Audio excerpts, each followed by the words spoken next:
저 합의금 얼마나 줘야 돼요? 합의금 얼마나 받을 수 있어요? 이거 돈 받았다고 보복하는 거 아니에요? 연봉 5천이면 1억 5천이 합의금이다. 1억 5천 달라요.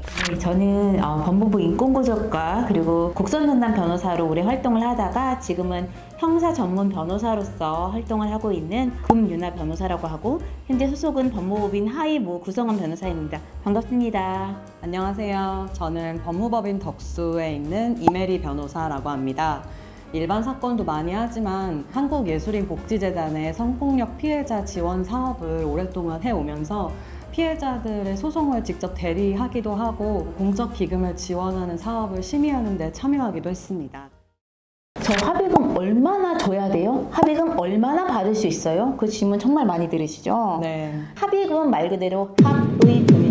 돈 줄 사람, 돈 받은 사람의 의사가 합치해서 나오는 금액이고 적정 금액이라는 게 사실 없습니다. 예를 들어 딱 한 건의 강간 사건, 똑같이 1회 강간인데 제가 300만 원의 합의를 본 적도 있고 1억의 합의를 본 적도 있습니다. 그러니까 이거는 천차만별이고 그 서로 원하는 바가 무엇이냐에 따라 달라지는 것이지 금액이 정해져 있는 건 아니거든요. 근데 그거보다도 합의를 할 때 금액 부분은 그렇지만 다른 조건을 함께 할 수 있다는 걸 꼭 주의해서 해야 될 것 같습니다.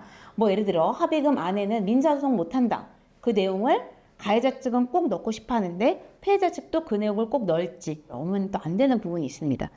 이거 돈 받았다고 보복하는 거 아니야? 이런 두려움이 많으니까 합의서 안에 돈 받았다, 용서한다 뿐만 아니라 가해자가 더 이상 나한테 접근하지 않고 접근했을 때는 접근 1회당 뭐 1,000만 원, 500만 원 손해배상을 해준다. 이런 식으로 재발을 방지하는 그런 내용을 넣는 거 합의를 할 때 꼭 챙겨야 되는 부분인 것 같습니다. 합의금의 적정선 같은 게 시세라는 표현도 쓰죠. 네. 상한선을 1억 원으로 설정한 거에 대해서 좀 의문이 드실 수도 있어요. 네. 1억 원이 상한선이고 그 이상은 안 된다 이런 뜻은 아닌데 합의가 안 되면 보통 민사소송 하잖아요. 그러면 민사소송으로 받을 수 있는 최대 금액이 어떤 사람이 돌아가셔도 위자료 기준으로 1억 원 이상이 나오기가 좀 힘들기 때문에 보통 합의금을 그 정도 선으로 변호사들은 많이 안내하는 것 같습니다.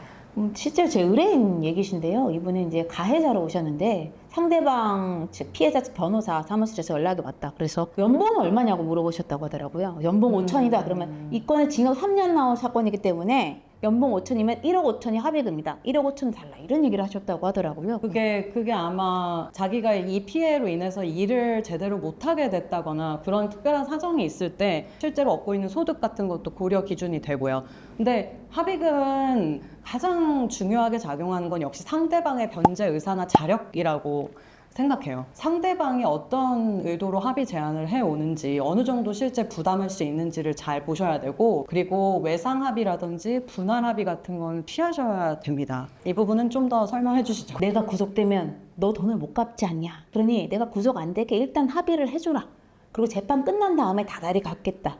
이 말 듣고 합의해 주셨다가 그 돈 못 받으시는 분들이 많이 있습니다. 그래서 외상 합의는 특히 신중해야 할 것입니다. 피해자 위주로 말씀드리자면 합의를 그렇게 빨리 해줄 필요가 없습니다. 가해자 측은 빨리 하고 빨리 덮기를 원하실 겁니다. 근데 저희 입장에서 과연 그게 유리하나? 왜냐면 뒤로 갈수록 처벌이 확실한 사건인데 경찰에서 검찰로 가고 검찰에서 재판을 가고 1심에서 2심으로 가고 특히 1심에서 법정 구속이 떨어지면 가해자 측은 정말 돈을 싸들고 와서 이제 합의 이 돈으로 해달라 이렇게 될 때가 있는데 먼저 합의해주면 상대방만 좋은 걸 수도 있습니다. 그래서 처벌이 정말 확실한 사건일수록은 오히려 너무 빨리 합의를 해주면 손해를 볼 수 있다, 후회하실 수 있다. 그 얘기도 꼭 드리고 싶네요. 고소의 목적은 처벌입니다. 억울한 고소 피해자들을 위한 책을 써보자 의기투합해서 이번에 책을 내게 되었습니다. 경찰서에 한번 갔다 오시면 더 이 책이 필요성을 느끼지 않을까 싶기도 합니다. 그러니까 진행을 하다 보면 내가 생각했던 것처럼 돌아가지 않는다는 걸 아시게 될 거예요. 그래서 그때마다 매뉴얼이나 가이드북처럼 보실 수 있도록 목차도 굉장히 상세하게 나눠놨고 많은 이야기를 실어놨습니다.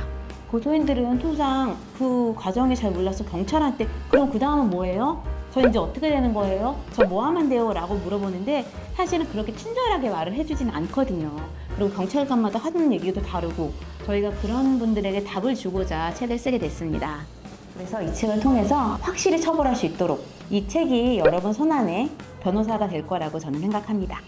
큰 꿈일 수는 있는데 전국의 모든 경찰서 민원실에 한 분씩 있었으면 좋겠습니다. 그래서 정말 뭐 도움받을 곳 없는 도움이 필요한 그 민원인들, 고소하실 분들이 이 책을 좀 접할 기회가 많았으면 좋겠습니다.